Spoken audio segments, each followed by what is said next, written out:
بچپن میں ہمارے ساتھ جہاں بہت کچھ ہوا ہے اور جہاں بہت سی حسین یادیں ہیں، وہاں ایک عجیب و غریب سی، کبھی کبھی خوفناک لگتی ہے اور اب تو ہنسی آتی ہے۔ وہ یاد یہ ہے کہ ہمارے والدین ہمیں کسی نہ کسی شخصیت سے ڈرایا کرتے تھے۔ گلی میں آنے والا کوئی خاص فقیر، یا سڑک پہ ہمارے گھر کی گلی میں رہنے والے کوئی بہت غصے والے انکل، یا پھر کوئی ایسی شخصیت خواہ مخواہ میں ہمارے ذہن میں ایک خاکہ بنا کے پیش کر دی جاتی تھی جس سے ہمیں ڈرایا جاتا تھا۔ یعنی اگر تم گھر سے باہر نکلے تو وہ آئے گا اور تمہیں آ کر لے جائے گا، وہ آئے گا اور تمہیں آ کے کھا جائے گا۔ اسی قسم کی کچھ باتیں تھوڑی سی تبدیلی کے ساتھ ہم آج اپنے بچوں کے ساتھ کرتے ہیں، اور کہتے ہیں کہ جناب انہیں کسی چیز کا، کسی انسان کا ڈر ہونا چاہیے، ہم سے بچے نہیں سنبھل رہے۔ ہم میں سے کتنے لوگوں نے سوچا تھا کہ سچ میں، حقیقت میں ایسا ہو سکتا ہے کہ کوئی ہمارے گھروں میں آئے، ہمارے بچوں کو اٹھا لے جائے، ان کے ساتھ جنسی زیادتی کرے اور پھر انہیں بہت تشدد کے بعد بے رحمی سے قتل کر دے۔ کچھ ایسے ہی واقعات کی ایک داستان ہے، بہت ہی خوفناک، بہت ہی تکلیف دہ، جس کے بارے میں آج ہم بات کرنے والے ہیں۔ میں ہوں آمنہ احسن، آپ دیکھ رہے ہیں وائس آف آمنہ، جڑے رہیے۔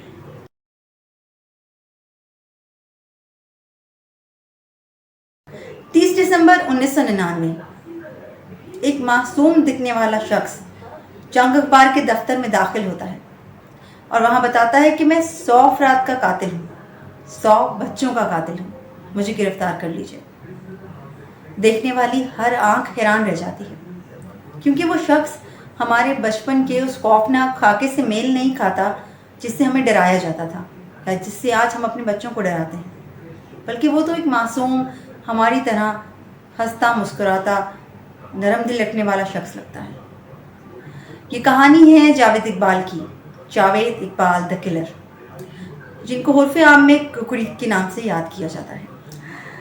ان کا ذکر کرنے کی وجہ ہے یہ کتاب جسے لکھا ہے ابو علیہ صاحب نے۔ یہ کتاب جو ایک ناول ہے اور جاوید اقبال صاحب کی کہانی ہے۔ اسے چھاپا ہے فرید پبلیکیشنز نے۔ اس کی قیمت ہے 400 روپے، جس میں ڈیلیوری چارجز بھی شامل ہیں۔ یہ کتاب مجھے کیوں پسند آئی، میں نے اسے اس قابل کیوں سمجھا کہ ہم اس پہ گفتگو کریں، اس کی سب سے بڑی وجہ یہ ہے کہ ہمارے ہاں بہت ایک ہی قسم کا لٹریچر کافی عرصے سے لکھا جا رہا ہے۔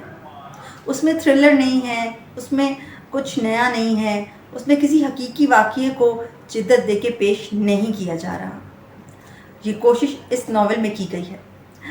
دلچسپ بات یہ ہے کہ یہ اس ناول کا پہلا حصہ ہے اور اس کے بھی 2 حصے آنے ہیں، کیونکہ اس میں صرف اور صرف یہ رداد ہے کہ جاوید اقبال نے اعتراف جرم کیسے کیا، اور پھر پولیس نے اس کے بارے میں تحقیقات کیسے کی، پولیس نے کہاں کہاں جھول رکھا، کہاں کہاں بہتری آ سکتی تھی۔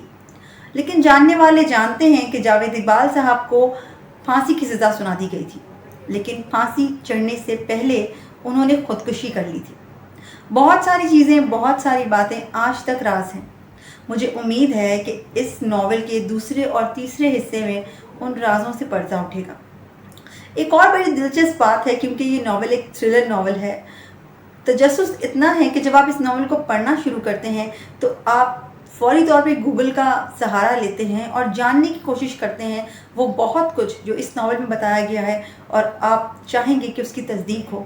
یا جب آپ کو پتہ چلے گا کہ یہ اس ناول کا پہلا حصہ ہے اور باقی کے 2 ابھی اپ کمنگ آنے والے ہیں، تو آپ کے ذہن میں ضرور یہ سوال آئے گا کہ آگے کیا ہوگا، کیسے ہوگا، چیزیں کیسے سیٹل ہوں گی۔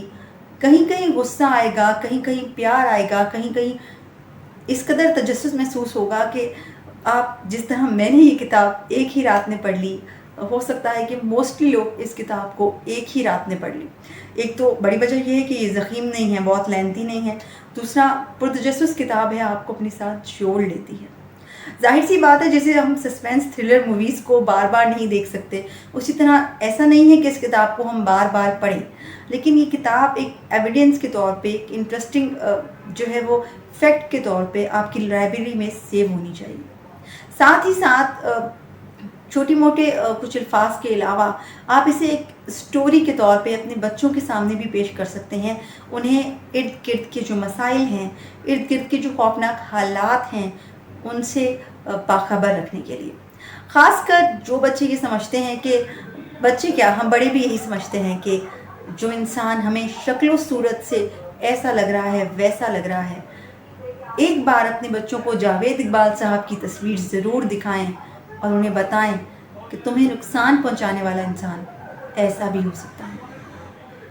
اس کتاب میں آپ جاوید اقبال کے اعتراف جرم سے لے کے اس کا جیل میں قیام کے جو دن تھے ان کی کچھ ردات پڑھ پائیں گے. پولیس کا ان سے سلوک اور ان کا پولیس سے جو سلوک رہا ہے اس کو بڑے قریب سے دیکھ پائیں گے. مکالمے بڑے سٹرونگ ہیں, بڑے زبردست ہیں. آپ ویژولائز کر پائیں گے اس کہانی کو پڑھتے پڑھتے ذہن میں. اور اس کی وجہ میرا خیال ہے یہ ہے کہ ابولیہ صاحب ہی اس کوشش میں ہیں کہ اس کہانی کو ایک فلم کی شکل میں ڈھالا جائے. اور مجھے اس کتاب کو پڑھ کے بہت یقین ہے کہ اگر وہ ایسی کوشش کریں گے تو وہ بے حد کامیاب ہوگی اور بہت سراہی جائے گی. میں اس بات پہ اسٹرانگلی یقین رکھتی ہوں کہ فکشن کے ذریعے ہم بہت کچھ ایسا سمجھا سکتے ہیں.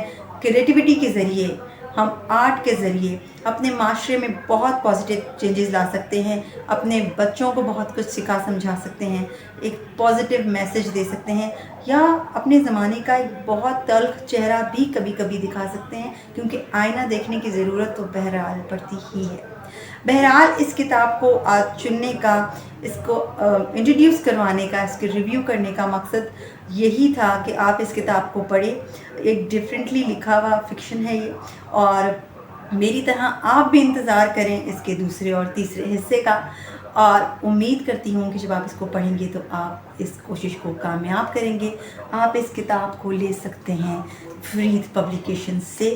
میں اس ریویو کے جو ڈسکرپشن ہوگا اس میں فرید پبلیکیشنز کا انسٹا کا پیج بھی مینشن کر دوں گی, اور ان کے جو نمبرز یہاں دیے ہوئے ہیں وہ بھی مینشن کر دوں گی. آپ سب کا بہت شکریہ. دل مت دکھایا کریں, دل دکھانا ثواب نہیں ہے. Happy reading.